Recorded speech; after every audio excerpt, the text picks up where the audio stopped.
The following podcast is a presentation of This Is Infamous. Listener discretion is advised.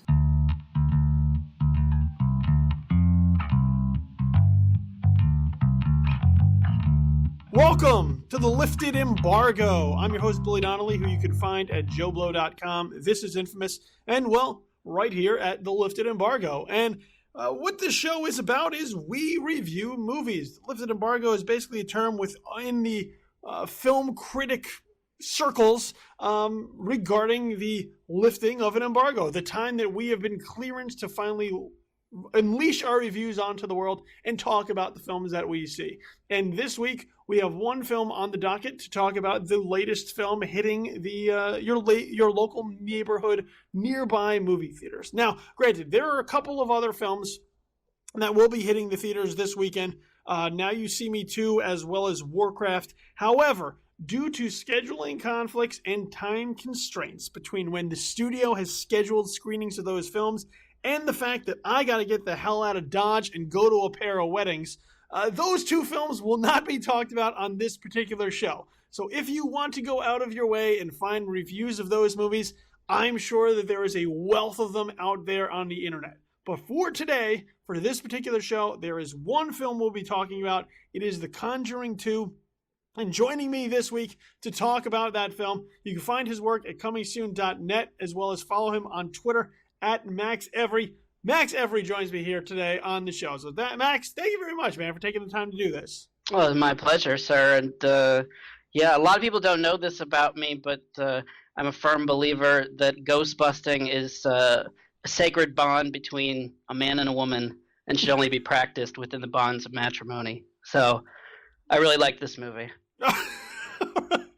So look, the film that we're going to talk about this week, as I said, is The Conjuring 2, which is James Wan's sequel to the 2013 summer hit from Warner Brothers, which was sort of an interesting venture with a horror film taking sort of a blockbuster slot out of the summer season, something we don't normally see.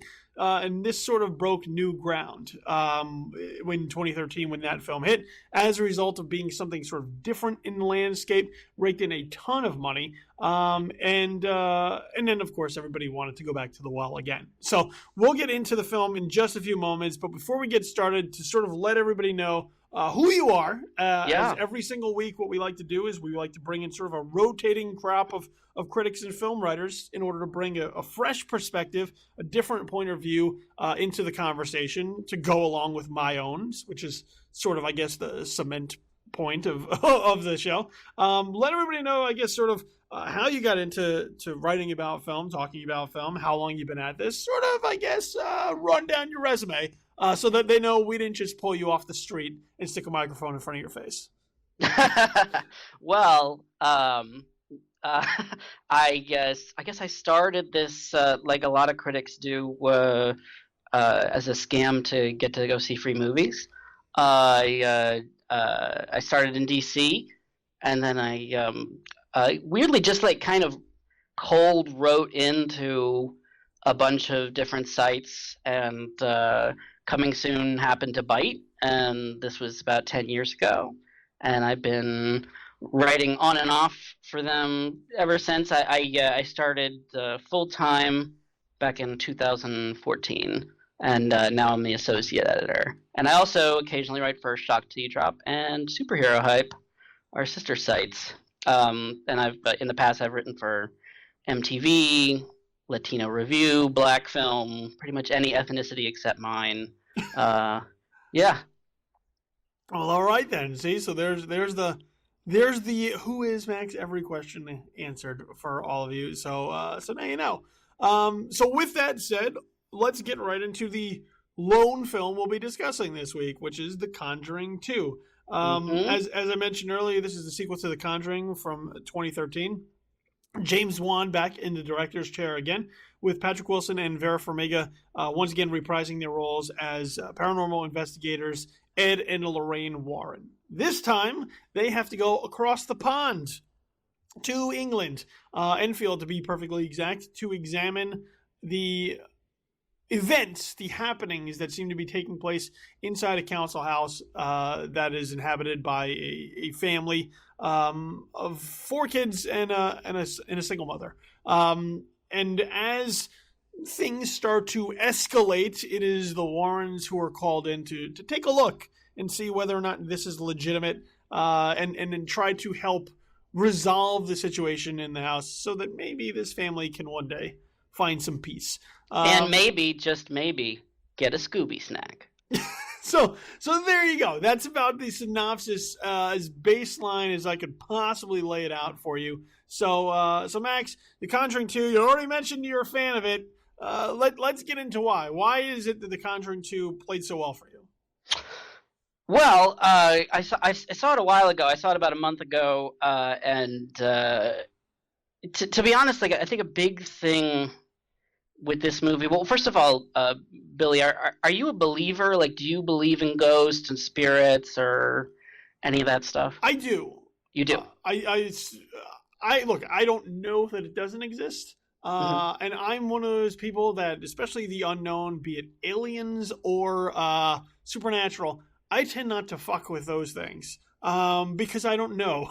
And I really, like, how am I going to combat either of those? So I leave them alone, and they leave me alone. Yeah. Well, I mean, like, it's interesting. I'm coming from, you sound like you're kind of a spiritual agnostic there a little bit. I'm coming at it from, like, just a total stone cold, like, just fuck off Jesus atheism. Just like, I have no interest in, like, in religion, in spirituality, in ghosts, in the Loch Ness Monster, in UFOs. Like, I think a lot of this stuff is just like, it's just fabricated to give people like a sense of comfort, like a weird sense of comfort. Like, it doesn't do anything for me whatsoever. So that said, I think it's important to say that up front, because despite that, I love The Conjuring. I love number 1. I love number 2. I think these are amazing feats of storytelling because they're asking you to swallow a pretty big pill, which is, that this stuff exists, that this stuff is like, this stuff is really happening. Like, they make a big deal in the marketing about how, it's based on a true story. They even had, like, I think they released like a recording for this movie. They released like a recording of a little girl talking like Gollum, like,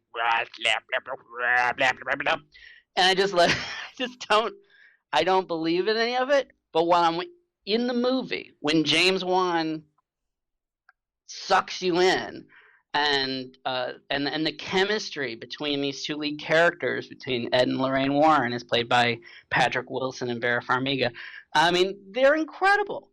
This is a director working at the peak of his powers.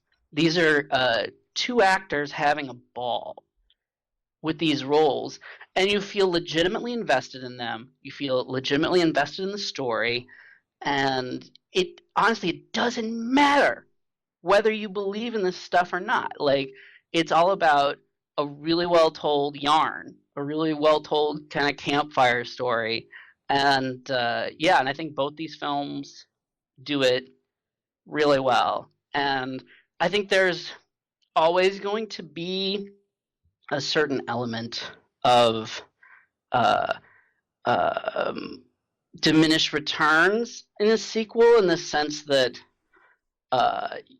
there's not the same element of surprise. There's not the same joy in discovering these characters, and but the good thing about this series is it's based on the Warren files. So there is already like a predetermined number of cases that they can follow.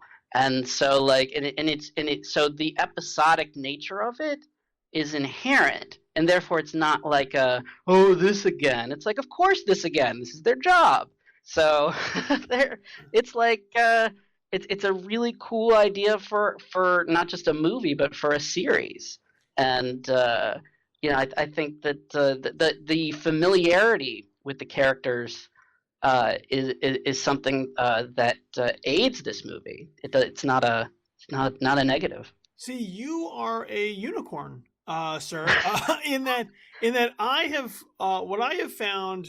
Like horror is completely subjective, Mm-hmm. and what scares some, what terrifies some, doesn't for others. And typically, when I find sort of ghost story movies or haunted house movies or demonic possession movies, what I find typically is that the people that like them the least, I mean, and I'm talking like vehemently do not like those films, typically are the ones who don't believe in the subject matter. And right away going in, you sort of have a conflict. You have a problem when you can't suspend your disbelief because you just don't believe, period. So whether it's the Conjuring films or the Insidious films or the Paranormal Activity films, the people I find that typically have the most problems with those films are the ones who just don't believe in it. The ones who go, oh, the chair's rocking, whatever. Like as if they wouldn't shit their pants if they were in the house and all of a sudden a chair started rocking by itself. So Yeah, no, I mean,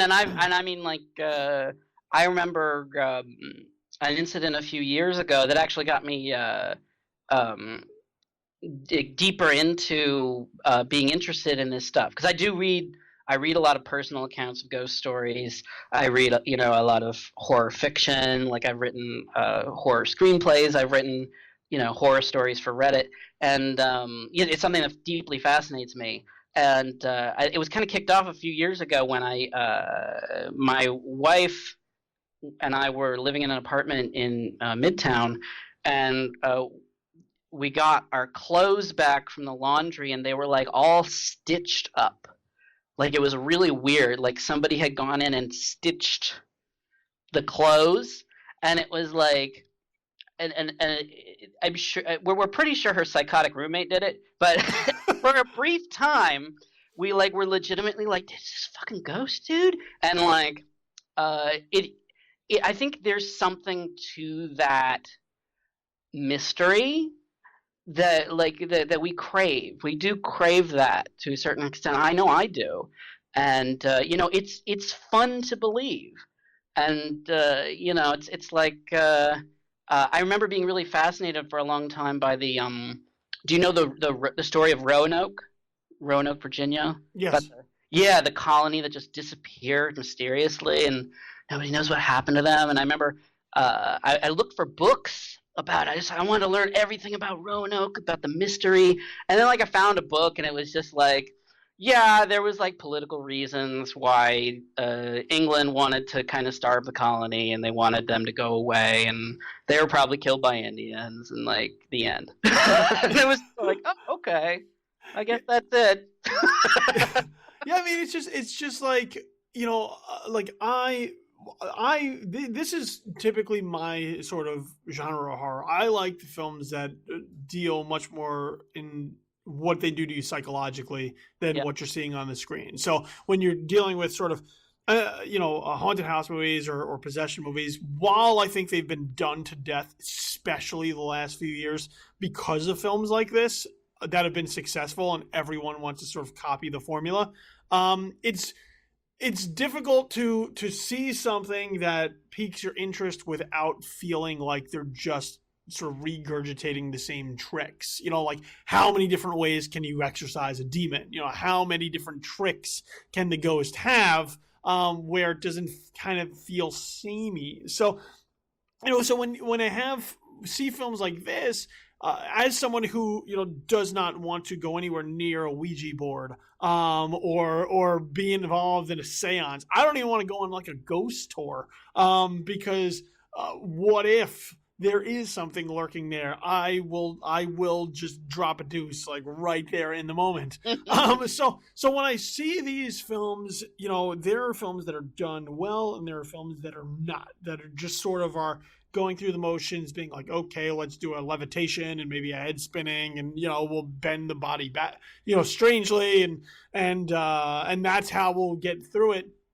Something like The Conjuring and The Conjuring 2, the thing that and reason why that Wan is so sort of accredited in this genre is because he takes his time in making these films happen. He takes his time in building through the tension to make anything that happens matter. It's not just throwing like a shit ton of jump scares at the screen, or just slasher moments at the screen. It is very intricately building the setting that they're in, and then ultimately paying different details of that off with scares that come later. So even through this film, like very early on when you go into the Enfield house, he takes you sort of on the tour through the home to sort of give you the lay of the land and see where everything is, how things are connected,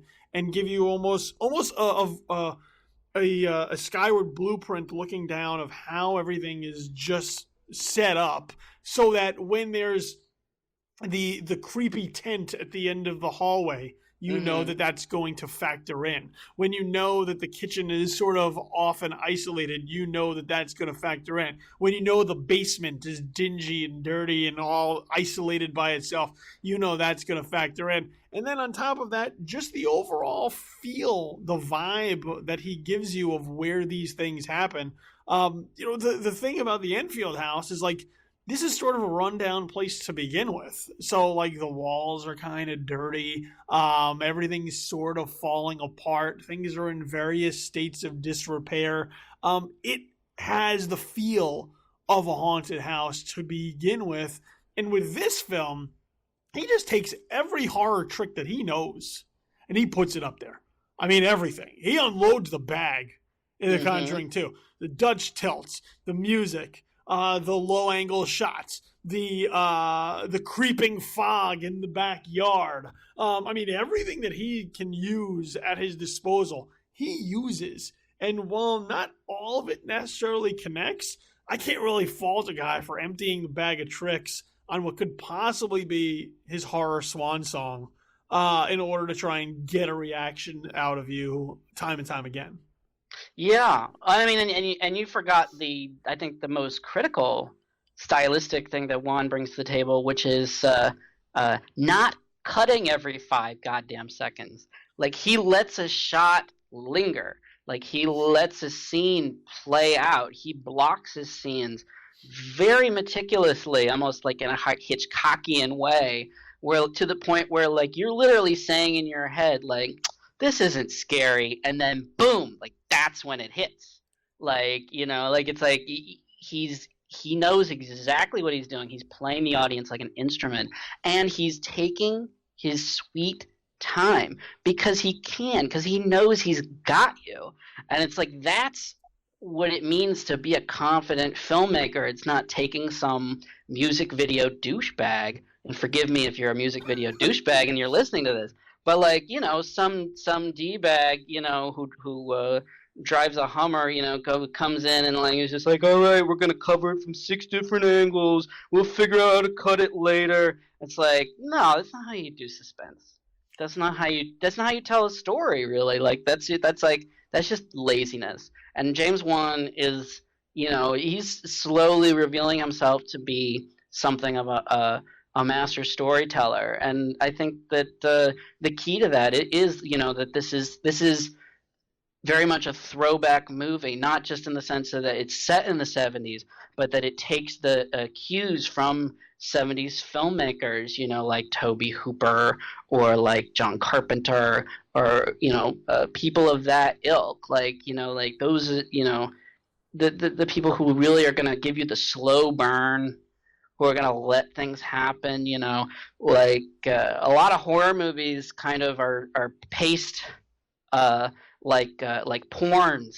It's like, all right, every 10 minutes we're going to get a stabbing. Every 10 minutes we're going to get a throat slit. It's like, and this isn't like that at all. Like, I don't think anything truly, well, besides the cold opening, I don't think anything truly horrific happens until at least 20 or 30 minutes in.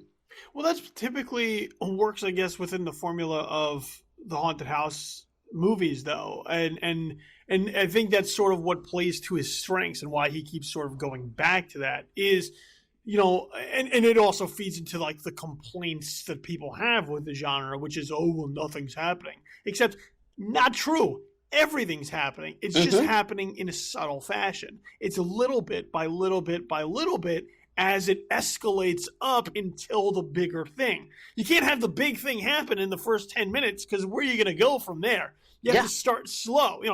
The TV changes channels by itself. You can't find the remote. The chair moves. Little things that slowly accumulate over time so that you get this general sense of uneasiness the more and more that happens. I think with the Conjuring films that Wan is sort of hitting his stride, which is strange because I think it's his 6th horror film in total, and I think he's ready to be done with it. But I think he's finally just like getting it. Like the first film, which is Saw, is a horror film by nature of the continuation of the series, but the first film isn't as, I mean, I guess it's hard to a degree, but it's not as in your face horror as the rest of the series is. It's not torture porn. Yeah. And then from there, I don't know that he really had a complete movie. There are aspects of his films that I like. Dead Silence I thought was all right. Insidious I think is half a good movie. Insidious Chapter 2 I think is half a good movie. The Conjuring I thought was really his best overall effort, and I think here is once again sort of an overall effort. So I think he's really starting to figure out how to make it work completely as a whole, and it's sort of, it begins with one of the real keys, I think, of horror, which is, I think the timing is obviously a big deal, which you sort of brought up, and holding those shots, letting them linger, giving the anticipation, having that work with the audience in your favor. But one of the things I find that he also does well is he makes you care about the characters, which is what it counts. While people may really enjoy slasher films, you don't really give a shit what happens to those people. You're rooting for the villain. You're rooting for Freddy or Jason or Leatherface or whoever to get their hands on, some poor bastard and just brutalize them for your enjoyment. Here in these films, nobody roots for the demon. Nobody roots for the ghost. You hope to God that the family somehow gets out of this. That's what you want. And the only way to do that is to create empathy, to create sympathetic characters that you feel empathy for because of what they're going through. And I think this film, better than the last one, creates that within this family because you just get the sense that life is just beating the shit out of this family. Like dad left, the youngest son has like a speech impediment. They're in this dingy home trying to make the best of it. The one girl's, getting in trouble at school, just trying to fit in. This is a family that's sort of down on its luck, and here comes, some supernatural entity that's gonna kick them while they're down. And as you watch that, you feel for these characters. You feel every bad thing that's happening to them, and you're like, shit, can't they just catch a break? And I think that's important to a film like this, is wanting those characters to somehow come out as unscathed as possible. Like they're going to go through some shit. We know that. But coming out the other side sort of okay, I guess. That's what you want to happen. And I think that's one of the strengths of this film is he creates those characters for you to want that happen for them. Absolutely. And I mean, like, genre is a vessel. Like, and you can put whatever you want in that vessel. And, sometimes it's just, naked tits getting chopped off by an axe. But like in this case, it's, this is a story, as you said, about family. And at the center of it is, at the center of both films really is a story about a marriage. a good marriage, like a really loving union between Ed and Lorraine Warren. And I think both movies, are the point is to sort of show them doing what they do, doing their demonologist thing, but it's also to sort of contrast them, with another family. And like this one almost kind of raises the stakes because it is a broken family, and and you are contrasting it with their home life and their relationship to their daughter, and and how they deal with each other. Like Ed is very Ed is very much like sort of the secondary one. He's like Lorraine is really the one who kind of wears the pants in the family, so to speak. Like he follows her lead. She's the one with the power, and she's ultimately the one who has to save him in this film. Like he's sort of the damsel in distress, and you want her to save him, and you also just kind of love their interaction and the way they work together and how concerned they are for each other. In a lot of ways, it reminds me of. Are you a big Simpsons fan, Billy? Somewhat. Yeah. There's a great scene in a Simpsons episode where Marge and Homer are sitting in bed together, and Marge asks Homer, "Is this how you pictured married life?" And Homer says, "Yeah, except we drove around in a van solving mysteries." And it's like that's like sort of like, yeah, that's kind of what this is. Like they're sort of getting to do their life revolves around like their passion for for helping people and for freaking talking to ghosts, which is freaking awesome. Like that sounds like, sign me up for that.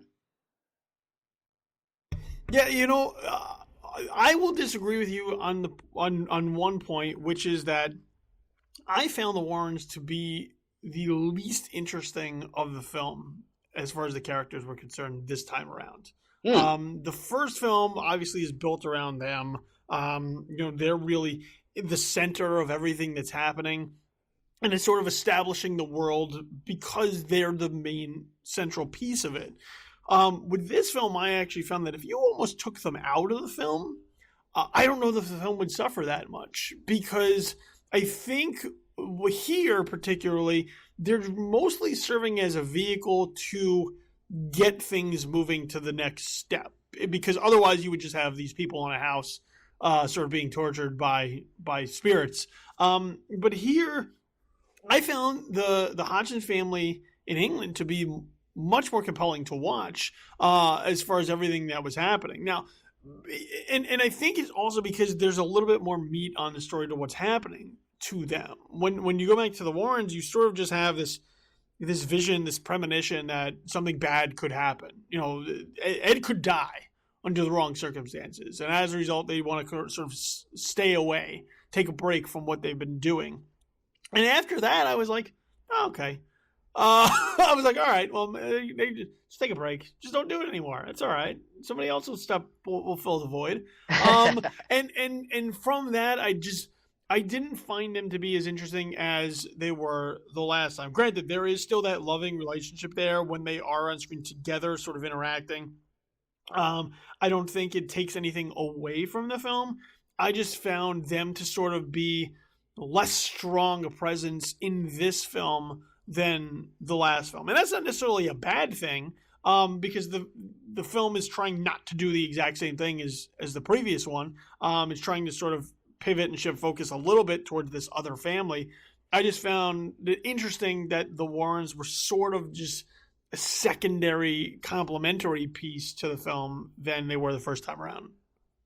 I think that's partly built out of the fact that in the first film had the burden of having to introduce them and explain what they do, and portray them as legit. Like there's the great scene in the first one where Patrick Wilson goes to a house that people think is haunted, but he's like, nah, your plumbing's just fucked up.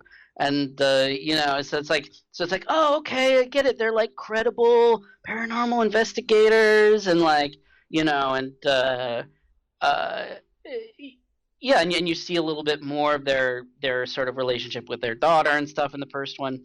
But I don't think there's anything wrong with going into a sequel and and not having to you know do that same amount of character weightlifting.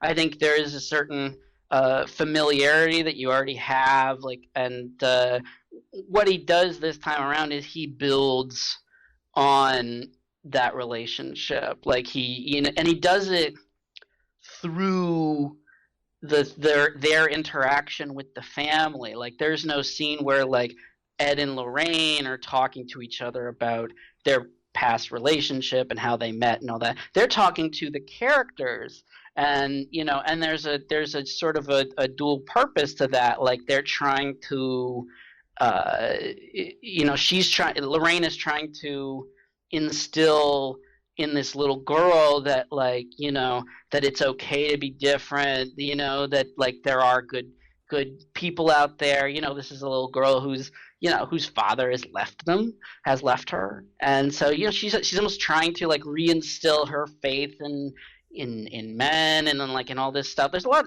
going on, I think, psychologically there, but like it also, for the audience, we're learning about how they met. We're learning about about what kind of an outcast Lorraine was, and how Ed kind of made her feel normal, and made her feel wanted, and all this stuff. And that's not normal territory, I think, for a scare movie like this. Like, it could have been much more just like the X-Files, kind of like a monster of the week kind of feel to it. Like, okay, Lorraine, here comes another one.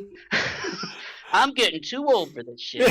But they don't do that. No, I take your point. I'm just saying I found Bill Wilkins to be more interesting than the Creepy Nun. Even though Creepy Nun has some cool tricks, I will say the Creepy Nun has a couple cool tricks, including one with shadow that I think is really well done. But I found there's more meat on that bone too, on the Bill Wilkins bone. The other thing I wanted to sort of bring up that I think the film sort of double downs on is introducing and really playing with the idea of hoaxes and fabrications. Yeah. Which films like this typically don't do. When you're dealing with sort of supernatural films or demonic possession films or haunted house films, typically everything is treated at face value. What the characters experience, that's what goes. What you see with your own eyes goes. And what this film at least introduces isn't really as cut and dry as we've been led to believe. Are you truly seeing what's really happening? Or is someone playing a trick on you? Are tricks being played by people making the claims for whatever reason, whether it's fame or fortune or a better life or attention or whatnot? So in that respect, I found that to be a truly interesting thread for the film to sort of tug on and try to unravel a little bit, which is this family on the level? Are these girls that claim things are happening to them on the level? And presenting this skepticism, while there's one character who's sort of over the top in like, oh, well, see, they're full of shit. And You're talking about Franca Potente? Yeah, and you just sort of roll your eyes at her like, listen, lady, whatever, I saw it myself. But the film does enough to at least insert doubt into the mix that I think at least adds an interesting wrinkle. Yeah, and I totally agree. I mean, like I open with, skepticism is a huge part of how I come into these movies. And the character Franca Potente is playing, Anita Gregory, is a real skeptic who really did take surveillance footage of the family and really did reveal that they were, faking some of these incidents. And I think it's, again, a brilliant bit of storytelling to, rather than just ignore that part of the story, to take it and embrace it and say, yeah, they did fake that. And there's a reason they did. And the reason is really terrifying. And, I thought that was a masterstroke, and again, does nothing for me in real life. Like, I do not believe the Enfield poltergeist was a real thing. I do believe it was faked. And I've met Lorraine Warren, and I think she is a charlatan. but I love Vera Farmiga's Lorraine Warren, and I love Patrick Wilson's Ed Warren. I think they're fantastic characters. And whether they're based on real people or not, who gives a shit? I think they're these real people that you want to believe in their integrity as characters. You really do. One of the knocks I may have on the film, and there are a couple. One, I think, because Wan is sort of throwing every trick in the book at the film, at times it feels like too much. There are times where it feels like he's going to the well too many times to sort of ratchet up the terror, and it doesn't always work. I think there's a sequence with the Crooked Man, that is sort of laid out early on, and then I feel like it was done. It was done in a deliberate fashion, but I think the payoff is pretty weak. It's very Babadook-esque. Yeah, and it really does not feel like it fits with the rest of the film. So you have sequences like that sort of, they feel, I don't want to say masturbatory, but I will. Because they feel like, well, we had this cool idea, let's throw it up there anyway. Even though it doesn't really work within the rest of the film, well, shit, this may be my last go around with horror anyways. Oh, fuck it, let's get it all up there on the screen. So, and not to knock that the film feels long. I mean, it is pretty lengthy for a horror film.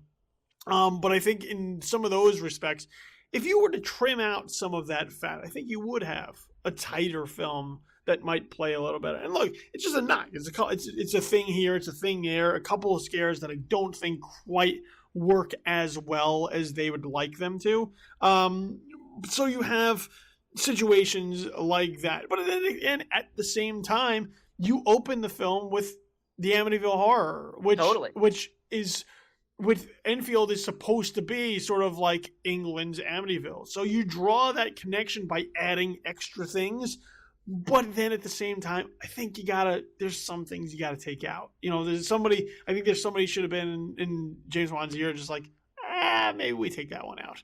Like you could have that one, but like maybe this one you take out.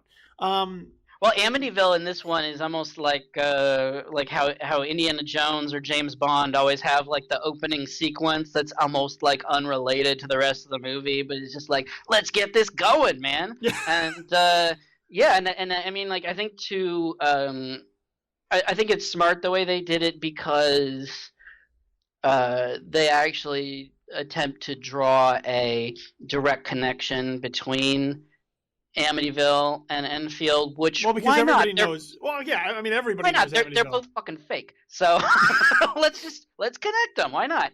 And I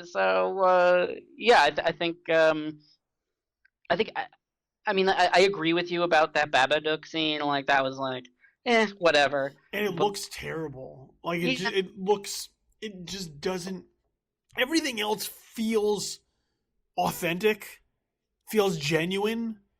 Even the nun feels like it exists there.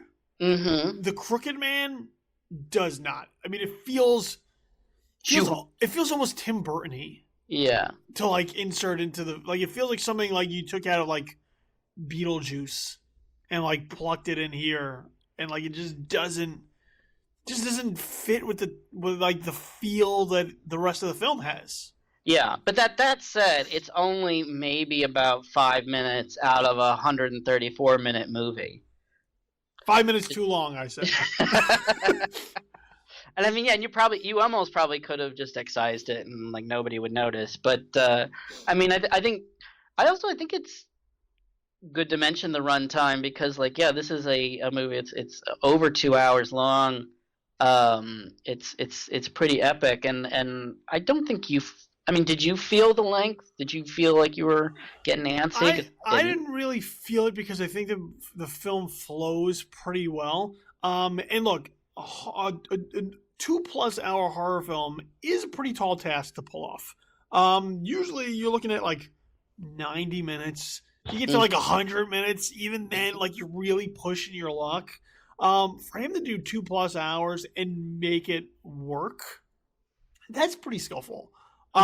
Because usually when you get to that point, like it's like an Apatow film, like you're like, this film has overstayed its welcome by like 20 minutes.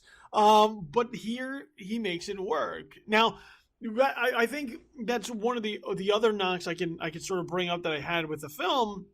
One of the other problem areas is even with the film being that length, I found that the sort of building towards the end of the film, that's when the film felt rushed to me. Because all of a sudden there's like this aha moment of like, aha, we figured it out. This is what's happening. And then it just like hurdles like to the end. Like there's this film that, and there's this film that's taken its time for so long. And then it's like they looked at the cut and were like, oh shit, we're pushing 22 hours. Yes, we better wrap this fucker up. And that's how it happens. So, I would have liked to see sort of the transition towards, I guess the climax of the film done a little bit more smoothly where it didn't feel like, boom, all of a sudden it happened and then the film kicks into another gear. I would have liked to have seen it sort of move into just a smoother transition. And I think, like a film I saw recently that I had a problem with similarly as far as pacing was concerned, was The Invitation, which I think is, a very slowly paced film that builds and builds and builds, and all of a sudden the last 20 minutes go fucking bonkers. And I think The Conjuring 2 suffers a similar problem, which is that it takes its time, it's very deliberately paced throughout, and then the last 20, 25 minutes, it just goes fucking bonkers. And all of a sudden, I was sort of thrown into disarray, like, wait a second, what's happening here? Why don't we slow it down a little bit again? But at the same time, there, Juan pulls out another nice bit of tricks from his bag during that whole sequence, during the sequence where Patrick Wilson's going to go into the house. Right. And try, there's great FPS sequence where it's all first-person shooter type of, point of view. And it's done after he's been blasted with hot steam in his face. So it's not only from a first-person shooter point of view, it is a blurry first-person shooter point of view where you can see things, but you can't really see them. And as a result, what's in the darkness, what's in the shadows, what could come from anywhere, that tension is built up through your anticipation of knowing that at some point the other shoe is going to drop. Yeah. Yeah. I mean, I had no issue with the ending because I think that's like, I think what they did there was like basically storytelling 101, which is where like, you think the story is over. They've been revealed as frauds. The Patrick and Vera packed their bags. They're on the train. They're going back. But if the movie ended that way, we would be so pissed. Yeah. No, but like, of course, it's like, oh no, it's not over yet. And then like, and I think I think at the very, I think I'm gonna be generous here. I'm gonna say I think this audience sort of demands that that the film build to like a really, breakneck, exciting climax like that. And I think it earns it. I think that you really do feel like Ed is in jeopardy, and that things might not be okay. And I mean, like and I think Ed is like probably the only character you can do that with in this series, because I think everybody knows Lorraine is still alive. Well, the thing with Ed sort of going into the house is, as much as I, didn't fully embrace the premonition and sort of what was going on with the Warrens earlier, it works to set the stakes for the ending, because with this idea that he could die, with this premonition, with this vision that something bad could happen to him, Juan pays it off towards the end by laying out those stakes sort of being realized and allowing you to doubt, to question whether or not Ed is going to escape from this okay, or if something bad is going to happen to him. So in that way, once again, what Juan is able to do is he makes sure he pays off what he lays out to begin with. There's no real dangling threads that are left unrealized. He makes sure that if he sets something up, it's for a reason, and you're going to get to it later. And that's why, at least for me, while I may have some problems here and there, overall, was a fan of watching The Conjuring 2. I can't say I walked away disappointed. I don't think it has any iconic scares that sort of the first film did. I think the first film has some singular scares that you remember.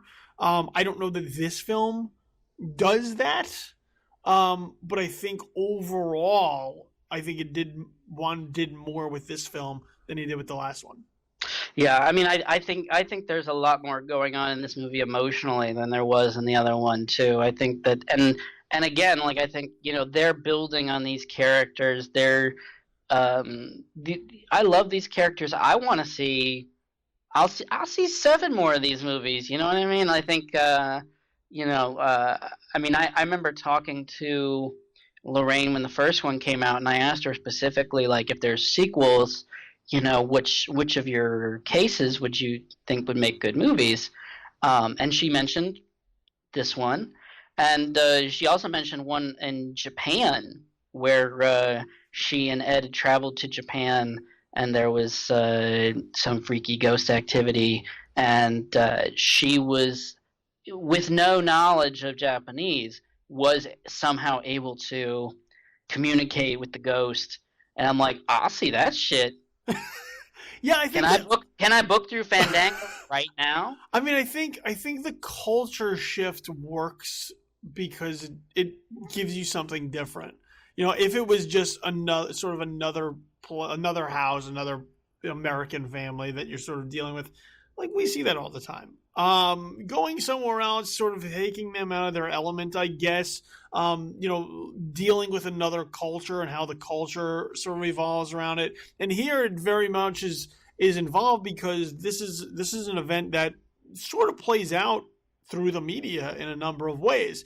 Newspapers are involved, TV crews are coming in. Lots of people know about these events as they're happening, which usually isn't the case of what happens in, like, as far as American culture. Usually American culture is like, we're late to the game when these things happen. Like, when these things happen, we go, oh, that thing happened. Now let's talk about it after the fact. Nobody's in the middle like, oh, shit, there's a house that's being haunted. And they're like, oh, there was a house that was haunted, and here's the story of what happened once upon a time. Yeah, starts with like 8 chalk outlines on the yeah. Here, it's much more like, no, everybody sort of knows what's going on, and as a result, they are able to sort of form their opinion as to whether or not this is legitimate or not. So I think the culture shift makes it interesting. I think if they were to go to Japan, that would make it interesting because, once again, you're talking about an entirely different culture and how they see sort of the spirit world. Look, I think that these films play better than, say, the Insidious films, which, while they may use sort of Lin Shaye's character there as sort of the staple, do really feel like the same movie, but to deteriorating results. With these sort of almost operating as an anthology because of the fact that they are individual cases, they're not really tied together in any way, shape, or form. Like, you could just pick any one of these and watch them. You can watch The Conjuring 2 by itself, and if anyone was like, well, do I need to see The Conjuring 1 to know what's going on? You'd be like, nah, you're fine. So I think that's also one of the strengths of these films is that you can just sort of pick them out, watch them by themselves, and I think they'll hold up fine. You'll get a fuller perspective if you watch them all, but you don't need to because they're able to stand on their own. I agree 100%. I think they're and also, comparing them to Insidious. I mean, Insidious, not to knock those movies. I think they're well done, but they are like literally like the prototypical Blumhouse movie. Like they're like like done on the super cheap. Lots of really quiet, and then and that's like all of at least the first film right there. Yeah, like it's all mostly sound effects and like weird silences. It's like it's the Bloom makes a movie the way Bloom makes a movie. But the Conjuring films, they're Warner Brothers. They've got good budgets, and they're real movies. These are not they don't feel like B pictures. They feel like A pictures. And and I think the horror genre is always sort of the redheaded stepchild of Hollywood. It's how Hollywood is able to fund all their big tent poles because these films make a shit ton of money. But so for a company to invest a fair amount of money and to have real movie stars and real visionary directors behind. And once again, to also stake out a claim in the middle of summer with a film like this. And they're going to rule this weekend. They're gonna kick Warhammer's dick to the dirt.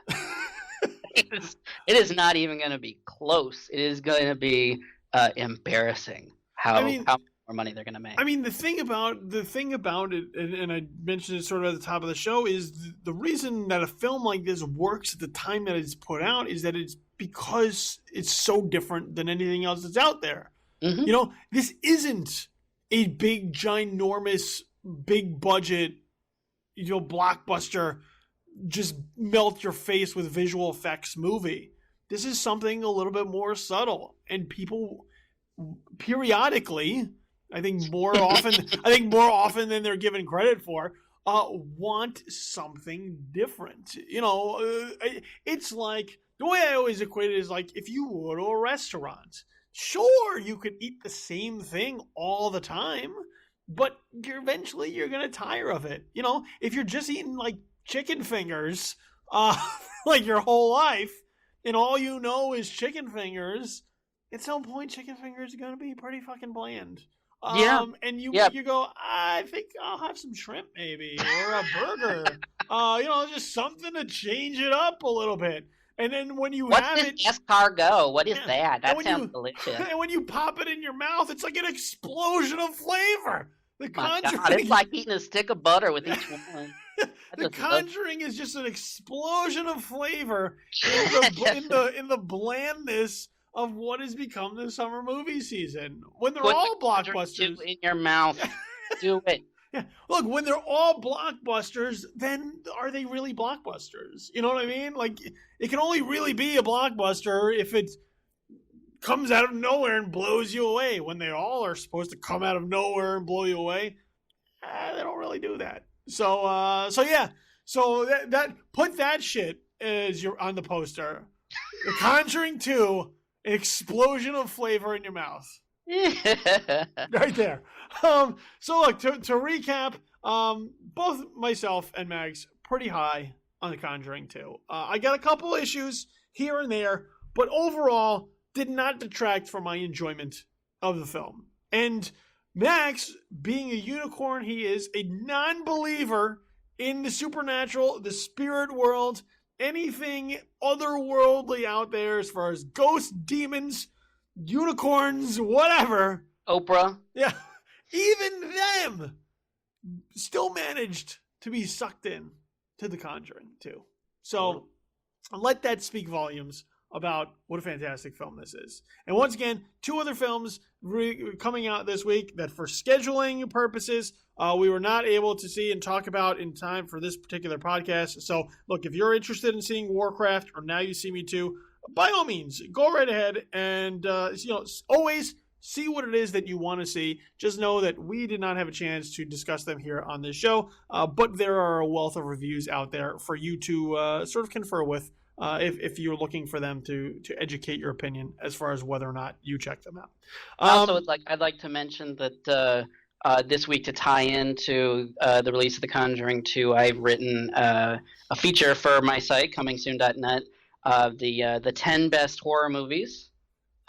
Period. Like it's a pretty bold statement to make, but I'm very confident in my choices. And when you write a piece like that, you're looking for contentiousness. You're looking for people to you're looking to start a conversation, really. A fight. Okay, a fight. Yeah. I would very much recommend that your listeners go to the site and check it out and chime in the comments, tell me what an idiot I am, stuff like that. Yeah, by all means, Max is throwing down the gauntlet with his 10 best horror films of all time. That means forever and ever. So make sure you head on over to comingsoon.net and stake your claim on your 10, but be respectful. Everybody's got their own 10. I started the article like just right away. I just started being like, The Exorcist isn't on it.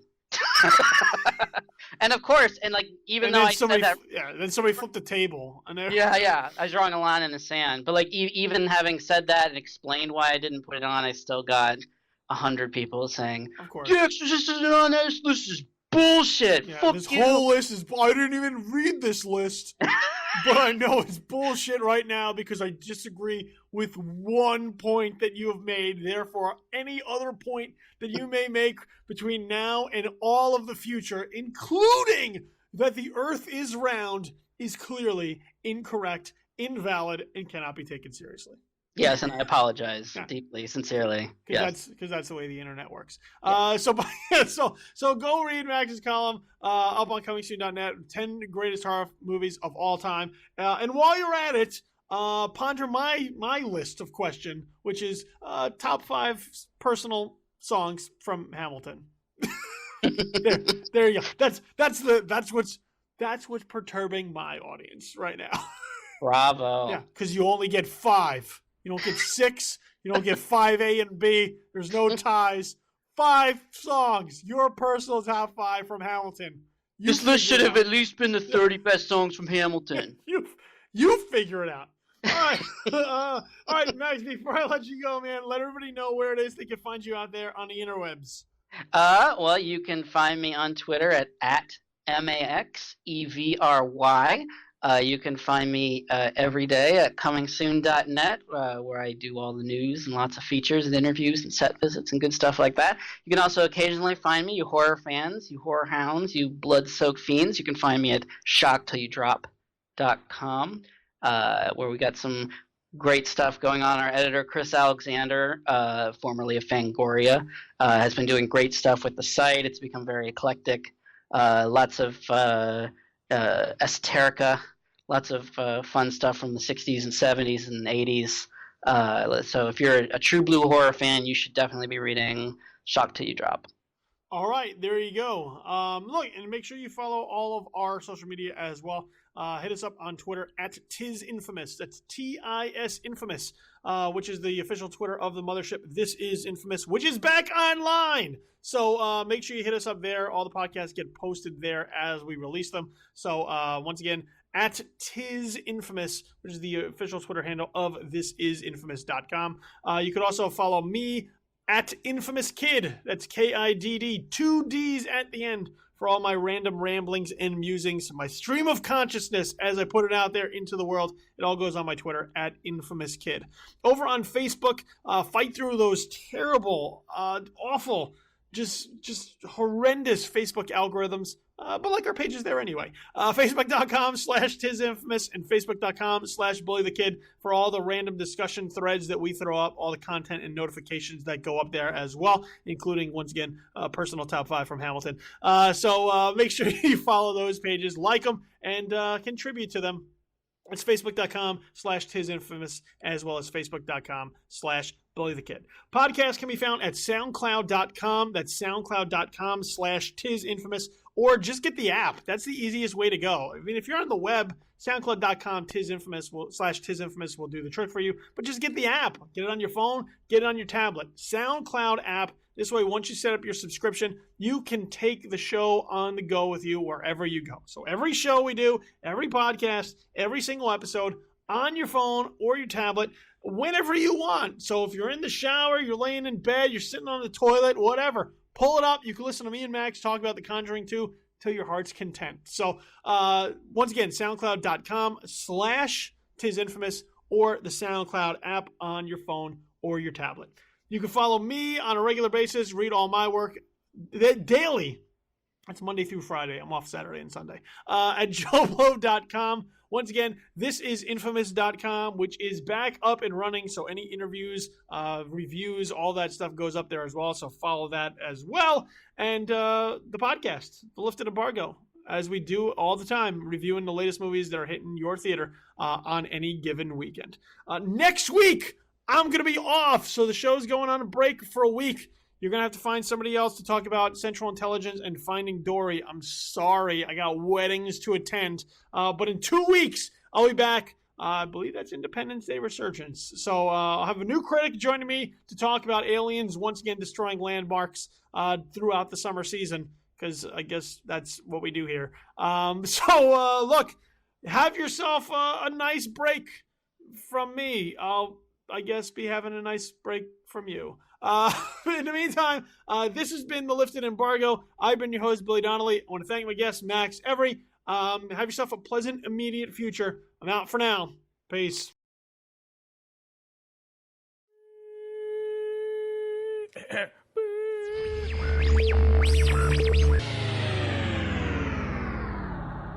The Lifted Embargo is a podcast presentation of This Is Infamous.